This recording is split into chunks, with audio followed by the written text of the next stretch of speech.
Greg Serio here with the People of Manufacturing here at USF in Tampa, Florida to talk to the Learning Academy about a potential career in manufacturing for people with ASD and to talk about the economic impact that manufacturing has on our communities.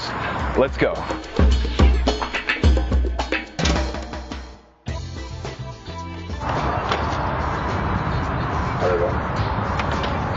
Blooper reel. Here with Dr. Karen Berkman and Scott Fontesha to talk to you about ASD and what they do for this community. How are you guys doing today? We're great today. So thankful that you came. Thankful for the opportunity. So whenever I first was introduced to you guys, it was talking about ASD. I just heard those three letters. Whenever I heard those first three letters and I got to speak with you and Scott first, I was immediately bought in and I had to know more. So I really wanted to highlight what you guys do here for your clients, for the community, and talk to you a little bit about the economic impact that it could potentially have on the manufacturing industry. So can you guys explain your roles and what you guys do here? Sure. I'm the director for the Learning Academy Services, and that means I oversee the entire project here at USF. And Scott is our job developer and employment specialist. I work with businesses, I work with individuals, we work on customizing, individualizing, make a lot of relationships, attend a lot of job fairs. I bet. And really it's when people have a need for a good employee, or maybe they have an initiative that they want to take off on, we're kind of there to help guide them through that, provide consultation, maybe tweak the finer things that they need to do.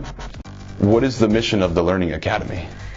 Well, the Learning Academy is really set up to first define a career path for individuals on the autism spectrum. So for those folks who have graduated high school and they really don't have a direction yet and they're looking to figure out, what do I do next? Do I go on to college? Do I go on to technical school? Do I go on to employment?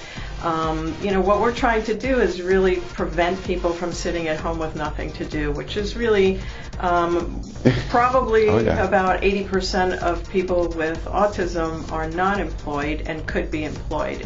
We really never thought of manufacturing as being an area that people could pursue, but now we have this great opportunity to educate our students here about this opportunity and look into what's available in the various fields around manufacturing.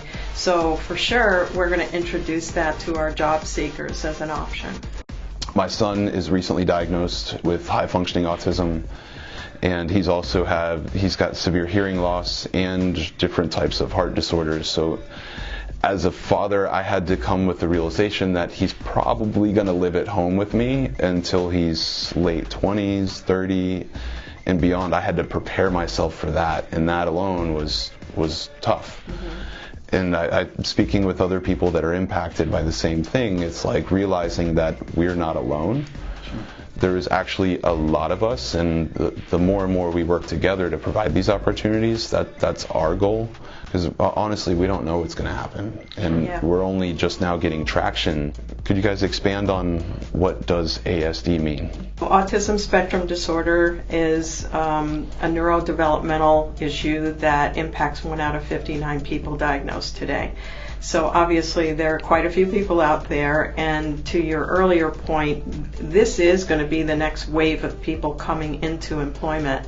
And there are going to be a lot of them looking for employment, and hopefully we can change the community in terms of their thinking about employing people so that there are more opportunities for people out there. You're looking at people who have social communication type issues, which could mean just this give and take in a conversation might not flow the same.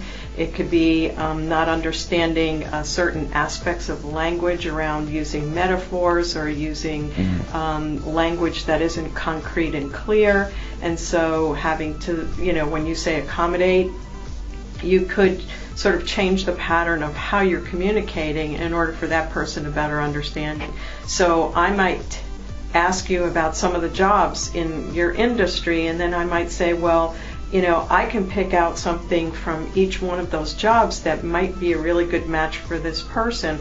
Is it possible that we can carve a job to meet that person's, special interests and skill set, and take some of those things off of other people so they have more time to do other things that are of their level in their jobs. And so we can, really be very flexible with how we go about doing that matching piece that will benefit an employer, but obviously hire somebody on the spectrum. One of the success stories we've had in the area of manufacturing. And so we've actually had a business reach out to us previously, and they assemble stoplights all over the city. And they reached out to us because that process of getting temp workers wasn't doing it for them. It's not a fun thing to train and retrain and hire new people and have people there for a few months that end up leaving or that don't show up to work. So they reached out to us and they're like, hey, we don't know a lot about autism, but we really want you to come out, see our space. And it came to that onboarding process, the interview itself. That's where we saw an opportunity for them to change it and make it more successful. And so a traditional, talking back and forth, that wasn't going to work for the guy we had in mind, and that wasn't going to be what his job was. He wasn't going to go there to talk. They got to a point where he was supposed to be putting together, I think, 25 stoplights per day, and he was coming out around 50. So he got promoted real quick. Started to oversee their whole warehouse. So there's definitely some great success stories in the manufacturing world. I think there's a huge need for manufacturers to understand what it means to be accommodating, how simple it is. Can you explain examples of where it's just been simple? I don't know. Sure. Creating videos of the job tasks so that people can learn is a more effective way of doing your training all around. Simple accommodations like allowing someone to wear headphones in the workplace, or allowing someone to take a break if they get overwhelmed. When we do get someone a new job, that training portion is heavy on the front end, and so you got to get to know the person when they're working there. You might have to make a couple accommodations on the front end, but then long term, there's not a big cost.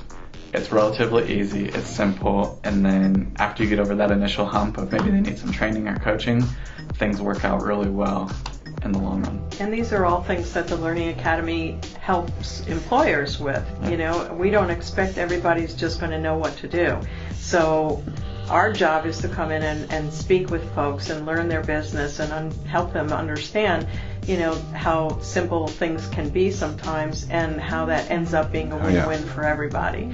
So, the economic impact of that, you were just speaking about that. I think that statistic is very relevant.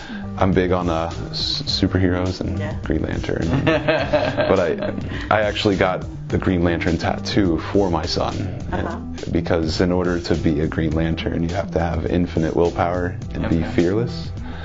And that kind of defines, Ryan in a nutshell. But it also defines a lot of the other people that I've seen on the spectrum, because as I got to understand who they are, just a lot of times stepping outside, it is a huge accomplishment for them.